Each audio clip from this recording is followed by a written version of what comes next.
Let's focus just on the overall sense of the first reading and the gospel Luke 12, verses 13 to 21,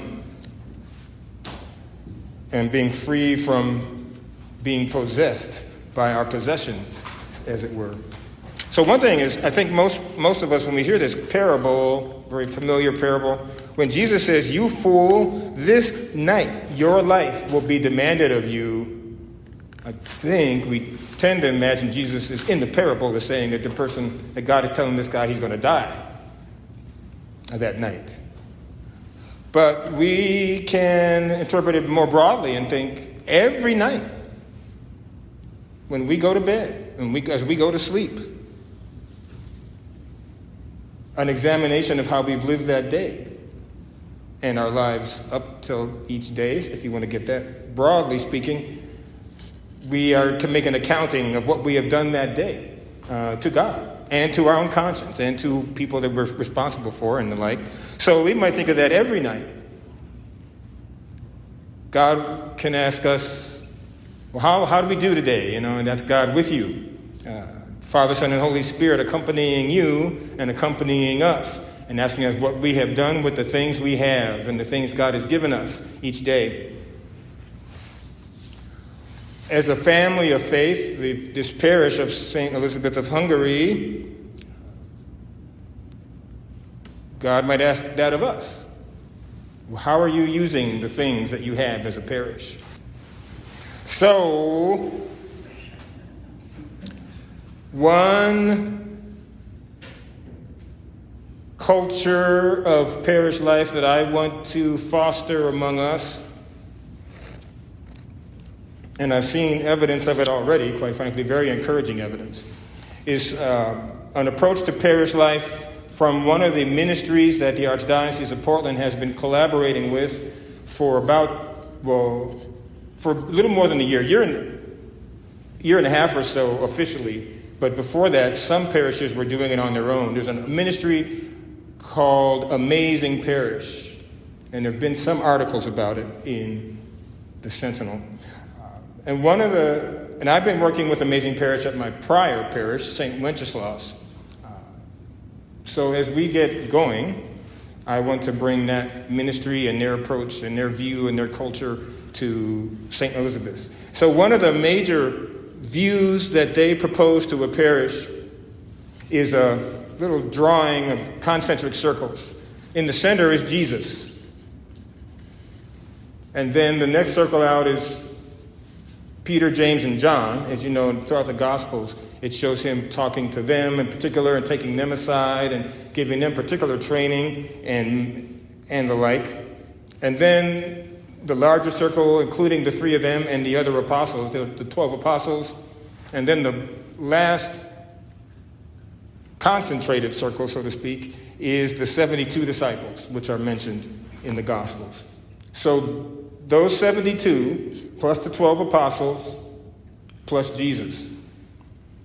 85 people who changed history.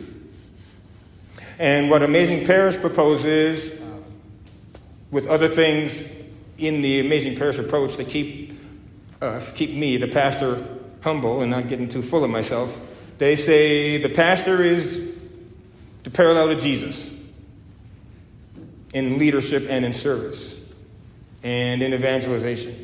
Then a small group called a leadership group, which are people taken from, in larger parishes, they boil down the staff and take people from the staff. But in small parishes such as this, it'd be a combination of staff and pastoral council members and finance council members, perhaps. Doesn't have to be. And then one or two other parishioners as the pastor prays and discerns.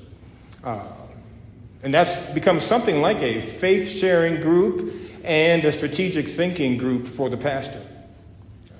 Then the rest of the staff and the finance council and the pastoral council and then heads of ministries, leaders of music, those kind of people are seen as the equivalent of the 12.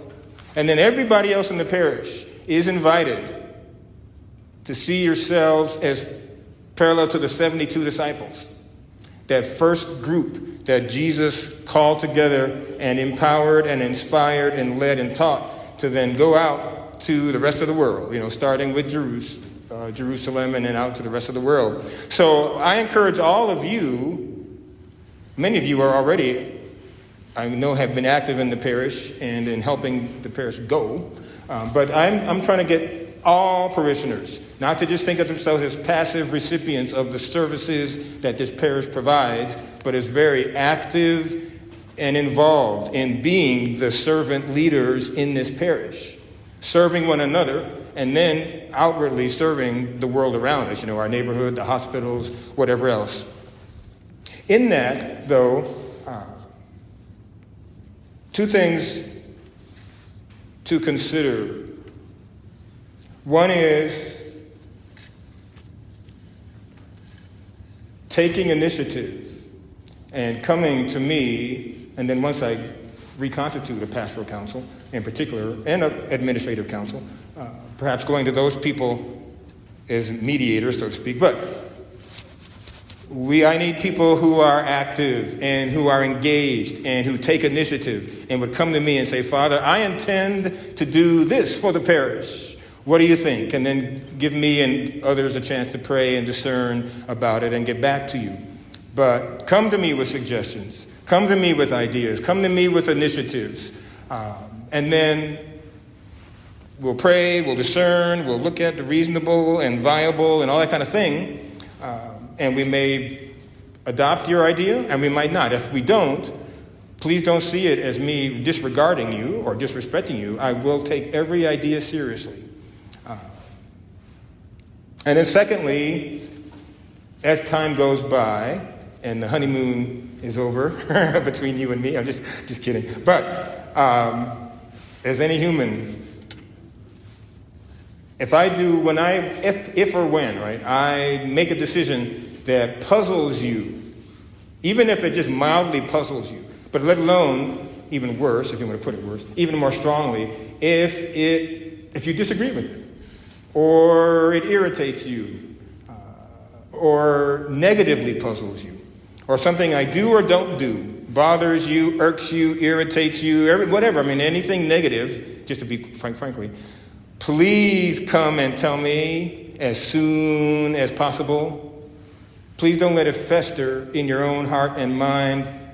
Don't, if you don't mind me saying this, don't have a little parking lot committee of people at the church saying, Come to me and tell me the sooner the better, that I can either explain why I did the thing, and I might still do it, and I might keep the decision, but I can explain, I can take your perspective, I can pray and discern and sift through and talk with my leadership team and the other people and say, what do you think, But particularly, though, I encourage you, I invite you, I ask you, when that kind of thing happens, please come to me as soon as possible. Talk to me, not to other people, in a sense. And if I initially react offensive, if you see my face stiffen, or my shoulders tense up, or my voice, if I raise the volume of my voice, or whatever else, just bear with my humanity and give me a chance to cool down. And don't let that put you off. Just say, Father Chuck's human too. So that's one thing I want to get out right off the bat with the parish. Those three ideas. That every parishioner should see him or herself as at least part of the 72 disciples, as an active, engaged member of the service leadership of this parish. And that I invite people to come maybe with ideas, suggestions, initiatives. And then thirdly, if I do something that does puzzle you, or you disagree with, or angers you, or irritates you, or whatever else, annoys you, please tell me sooner rather than later, and let's work it out and get reconciled if we need to. So that our parish, each night, as each of us goes to bed, the life of the parish will be demanded of us, so to speak, of how we're doing with the things that God has given us. And we ask God to lead and guide us in our life together as we grow to get to know each other and get to know one another. And we can be of good use to one another, to the church, the local church of Portland Archdiocese, and to the world around us.